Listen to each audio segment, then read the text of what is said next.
Hello and welcome back to Big Discussions. My name is Dr. Anwar Yusuf Dunbar. I am the owner of this channel and the creator of this channel. I'm also the owner and the creator of the Big Words blog site.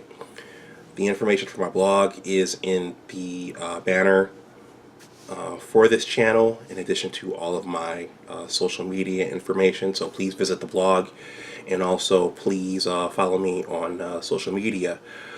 Also, please like, share, and subscribe to this channel.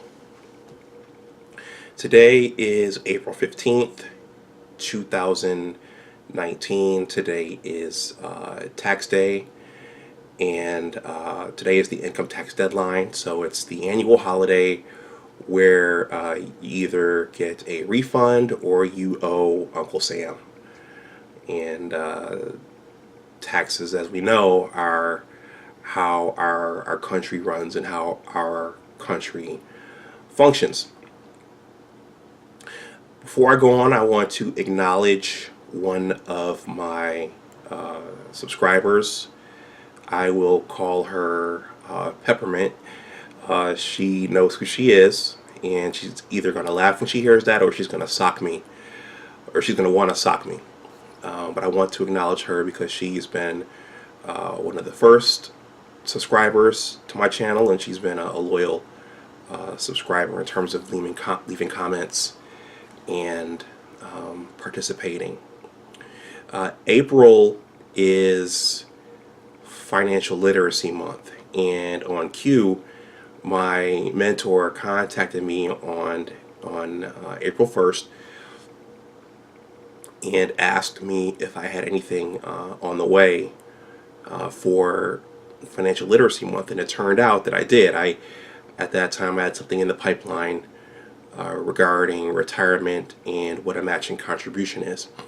When I first started my federal career, I didn't know how my retirement benefits worked. I didn't know what a matching contribution was, and so I didn't take advantage of those benefits right away. Now I do, and I am taking advantage of those benefits, but it's, if no one tells you about what retirement is and how that works when you first start working, you won't take advantage of that. So if you're an employee and you want to retire someday, that blog post might be of interest to you. I'm going to leave it in the description box below. So what do I want to talk about in this particular video? Well, I'm going to start with the last video that I created for my channel, which was actually my first ever voiceover podcast. So that means that I took a couple of still images and recorded a voiceover.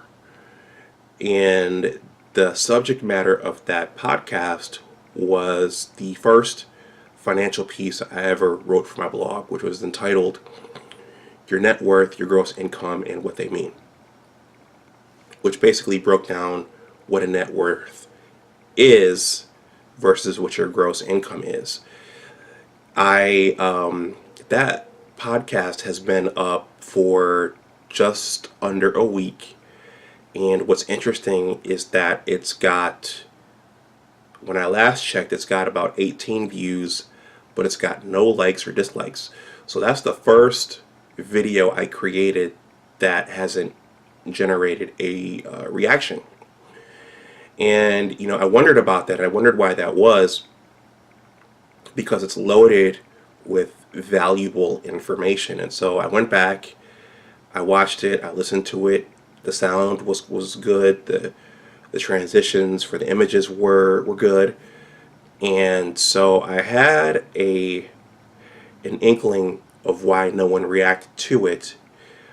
But I think I got another answer last night when I happened to stumble upon one of Dr. Boyce Watkins' live streams.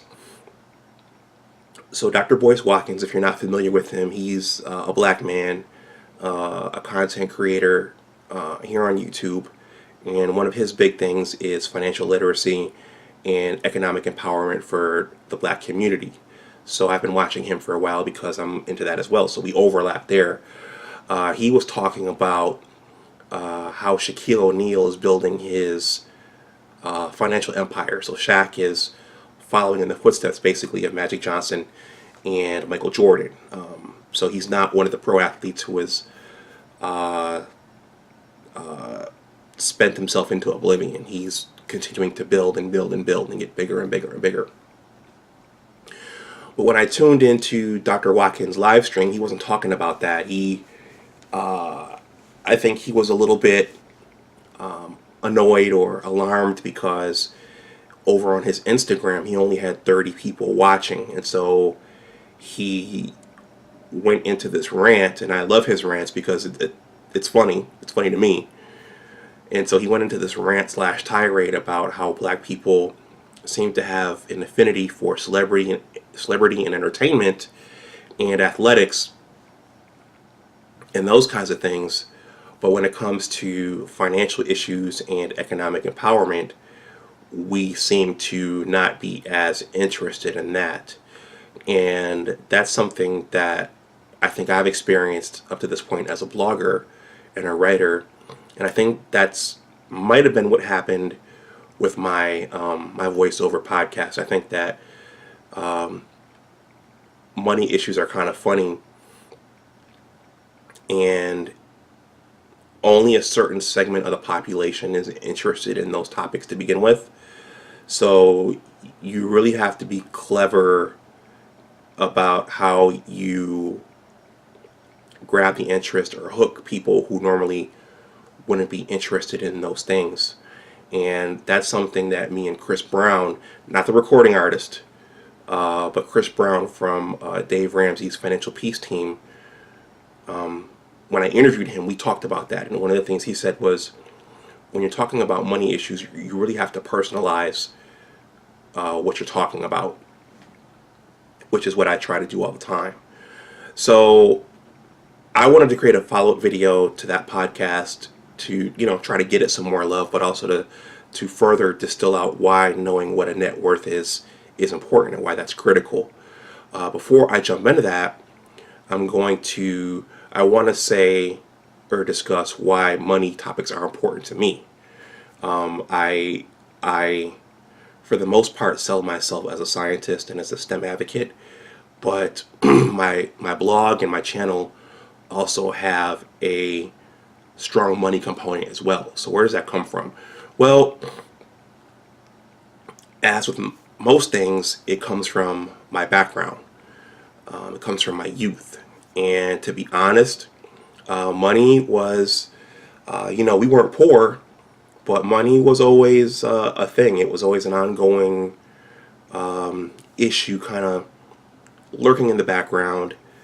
And what I mean by that is that I have vivid memories of my father talking about making child support payments and having to make child support payments. And not that he didn't want to take care of his sons, but I think that he had a hard time making ends meet on his end, and also dating, for example. He told me lots of stories about that. I remember, or at least as I got older, I got the sense that my mother thought that my father didn't do enough in terms of money and finances after they split. I heard a lot of stories, or I heard a lot of talk between my mother and my grandmother and my aunts about men providing, and so I learned early on that was part of a man's role, and a large part of a man's usefulness is his ability to provide and gather resources. As a child, particularly when you become a teen, you do start to look around and you see what the other kids have and how the other kids are living, and you intuitively, think about what you have and what your parents are providing for you, and you just kind of compare yourself with your peers. It just happens. When it comes time to go to college, you have to start thinking about how you're going to pay for your tuition and your board, and are you going to do loans or grants or scholarships, and those kinds of things. When you start dating, money's involved, and it's hard to date, and it's hard to do those kinds of things without money. When you get hired, you have to think about retiring. Maybe you want to think about buying a house. Money's involved in that.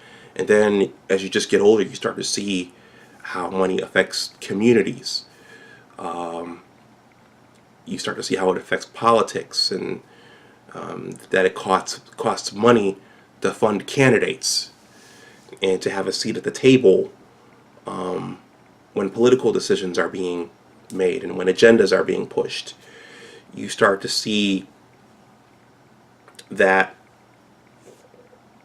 municipalities and cities and communities need taxable revenue from businesses, and that's how those municipalities fund their schools and create quality educations for the children who live in those communities. And the same thing is true for law enforcement and the fire department, and so on, et cetera, et cetera. So money matters, and it's something that I realized from a young age, but I didn't really start learning it until graduate school.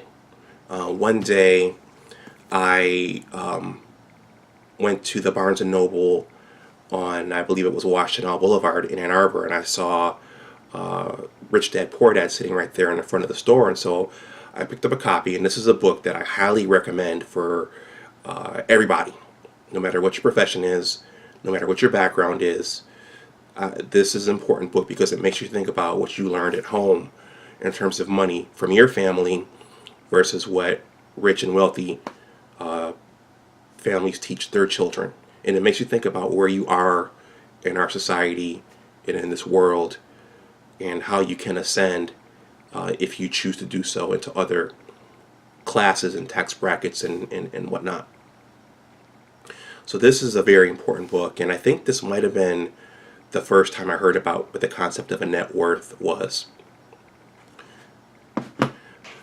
I'm working through this book right now, The Millionaire Mind, and I've read the Millionaire Next Door, and I've read Stop Acting Rich and Start Thinking Like a Real Millionaire, both of which were also written by Dr. Thomas Stanley. And all of his books pretty much talk about how people have turned themselves into millionaires, and also what high net worth people are and what high net worth people value versus what low net worth people are and what low net worth people value. So this is a very important book as well in terms of knowing what a net worth is, and I highly encourage this book in this series. So what's a net worth and why is it important? Just briefly, in layman's terms, a net worth is the difference between what you own and what you owe. So you want to subtract what you owe from what you own, and that tells you what your net worth is. Your net worth is the measure or the metric of how wealthy you are. And it's usually, it's usually thought of in terms of having a positive net worth and a negative net worth. So what does that look like in terms of dollars and cents? So when you're building your net worth, you want to start to build up savings. You want to start to build up assets. You want to start to build up investments like stocks and bonds and real estate and businesses and gold and silver. You want to build those things up, and you want to start to decrease, if you have it, decrease your debts, decrease your credit cards, decrease your loan amounts, and you want to minimize your borrowing, and you want to minimize your credit card usage, or else be very, very sophisticated and wise about paying down your balances quickly so that what you own is high and what you owe is low. what this does over time is that it makes you more wealthy, and it makes you able to withstand things like government shutdowns, like reorganizations at your company, like layoffs, like negative financial events. It allows you to absorb these things much better than if you were a low net worth or a negative net worth person. It allows you to accumulate more. It allows you to go out and get more investments and to build more things like businesses and in your real estate portfolio. So it's a very important paradigm shift if you understand this term and start to incorporate that into your life. It also allows you to retire at some point, and if you're smart, it may allow you to walk away from your job early and do something else. So in that podcast, what I talked about, I spent a lot of time talking about Black America in the inner city.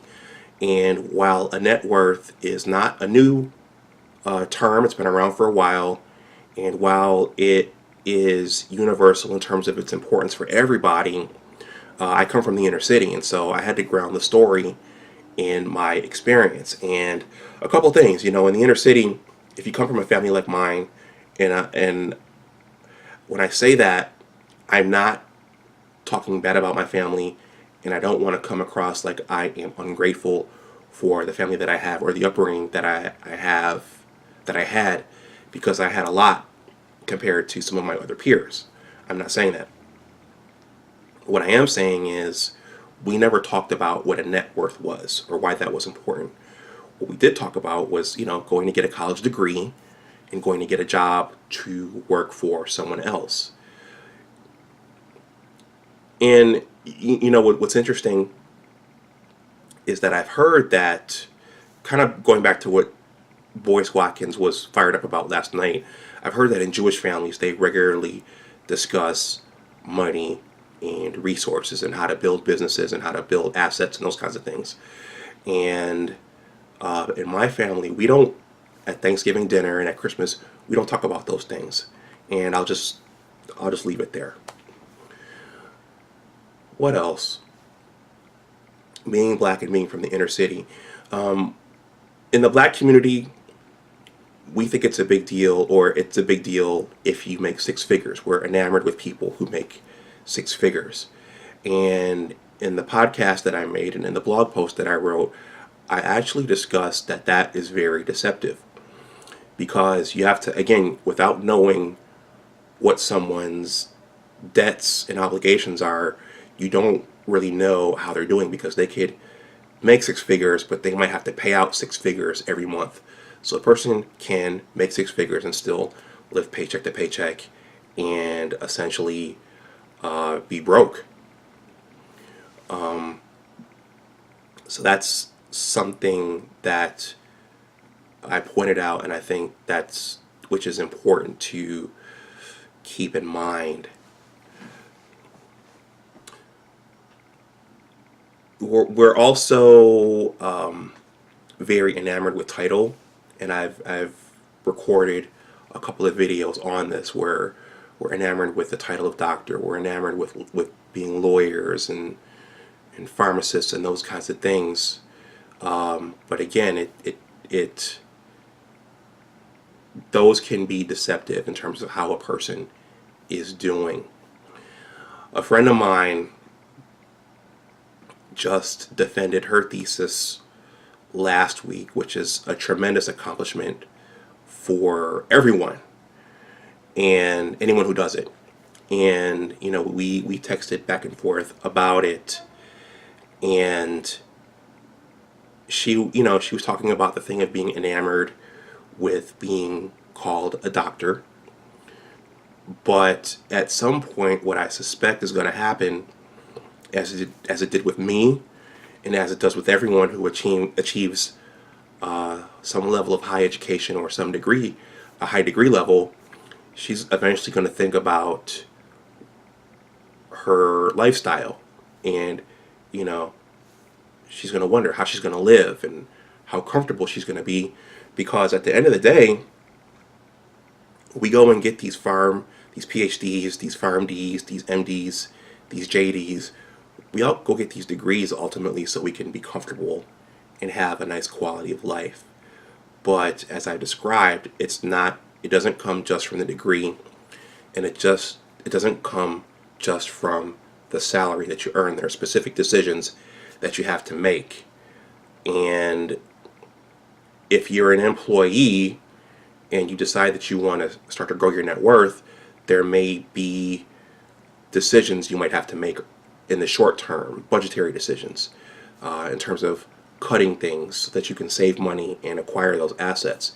And the people in your family and your friends might not understand those sacrifices initially, and they may call you names like cheap and frugal and those kinds of things, but you have to keep your overarching goals in mind. I, for example, right now, I don't have a car, and I live right next to the metro, so I can get around without owning a car. There are things like Uber and Zipcar and Lyft in addition to getting on the metro and the buses. So there are ways to do that if growing your net worth is your goal. Let's see. I'm going to close by saying that once again, your gross salary is not an indicator of your wealth. It could lead you there. It could help get you there, but it's not an indicator. And I'm also going to say that it's not your net worth. It's not your employer's job to grow your net worth. It's not your employer's job to make sure you're handling that part of your life. You have to know that term exists, and you have to know what things to do to grow your net worth. Your net worth can't be legislated. It can't be enforced upon large groups of people, nor should it be. It's something that you have to understand and you have to know to do and incorporate into your own life. And the reason it's important to get this message out, and the reason it's important for someone like me to get this message out, is because, again, this wasn't discussed in my home, and there are whole communities of people who know nothing about this. And so they are unable to, or don't have the basic tools for wealth building other than going to work and going to work for someone else. And there is a lot more besides just that. There are other things you need to know to become wealthy, to build assets, and to grow and develop a high net worth. It's a life-changing term. It's a paradigm shift, and I've often wondered how my life would have been different had I known about this 20 to 30 years ago. I may have still pursued a STEM degree. Some of my dating choices may certainly have been different, being honest about that. But it's definitely a life-changing term, and it's a life-changing paradigm if you choose to incorporate it into your own life. So I'm going to conclude this here. Thank you for watching this video. Please check out the podcast that I recorded on what a net worth is, and please like, share, and subscribe to that podcast.